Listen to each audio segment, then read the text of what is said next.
জুলাই গণঅভ্যুত্থানে নিহতদের স্মরণে আশুলিয়ায় চলছে বিএনপির সমাবেশ। এ নিয়ে বিস্তারিত জানাতে সরাসরি যুক্ত হচ্ছেন সহকর্মী সাব্বির রোজ। সাব্বির, সমাবেশে জমায়েত কেমন দেখছেন, বিস্তারিত জানাবেন। ধন্যবাদ তাসনুবা। সমাবেশে মূলত এখন পর্যন্ত জনসমাগম, ব্যাপক জনসমাগম হয়েছে। আপনি জানেন আনুষ্ঠানিকভাবে ৩টায় শুরুর কথা থাকলেও বিএনপি মহাসচিব ইতিমধ্যে চলে এসেছে। আর কিছুক্ষণের মধ্যেই আনুষ্ঠানিকভাবে আজকের এই সমাবেশটি শুরু হবে। এই সমাবেশটি মূলত বিএনপির যে জুলাই আগস্ট ঘিরে যে ৩৬ দিনের কর্মসূচি, তারই একটি আজকের এই নারকীয় আশুলিয়া স্মরণে। এবং এই নারকীয় আশুলিয়া স্মরণে মূলত যে বিষয়টি রয়েছে, আপনি জানেন গেল বছর কোটা সংস্কার আন্দোলন ঘিরে শাসকের বুলেটের সামনে বুক চিতিয়ে দাঁড়ায় দেশের আপামর ছাত্র জনতা। ৫ আগস্ট পতন হয় স্বৈরাচার শেখ হাসিনার।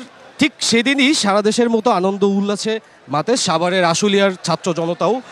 এক পর্যায়ে থানার দিকে অগ্রসর হতে গেলে পুলিশ সতর্কিত গুলি চালায় এবং পরবর্তীতে মৃতদেহ পুড়িয়ে ফেলা হয়।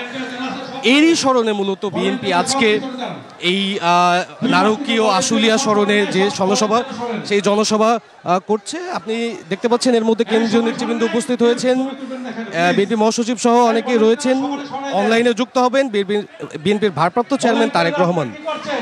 নেতাকর্মীরা যেটি বলছেন বা আগত কর্মীরা যেটি বলেছেন আমাদেরকে, আগামী নির্বাচন ঘিরে বিএনপির পক্ষ থেকে বিএনপির ভারপ্রাপ্ত চেয়ারম্যান এবং শীর্ষ নেতৃবৃন্দ তাদেরকে সেই প্রস্তুতিমূলক বা সেই গঠনমূলক যে কার্যক্রম রয়েছে, তারই একটি মূলত বার্তা আজকের এই সমাবেশ থেকে দেওয়া হবে। একই সাথে স্বৈরাচারের বিচারের বিষয়টিও সেখানে উল্লেখ করেছেন অনেক নেতাকর্মী। তো এখন পর্যন্ত সবাই আসতে শুরু করেছেন, আর কিছুক্ষণের মধ্যেই আনুষ্ঠানিকভাবে শুরু হবে সাভারের এই আশুলিয়া স্মরণে প্রতিবাদ সমাবেশ।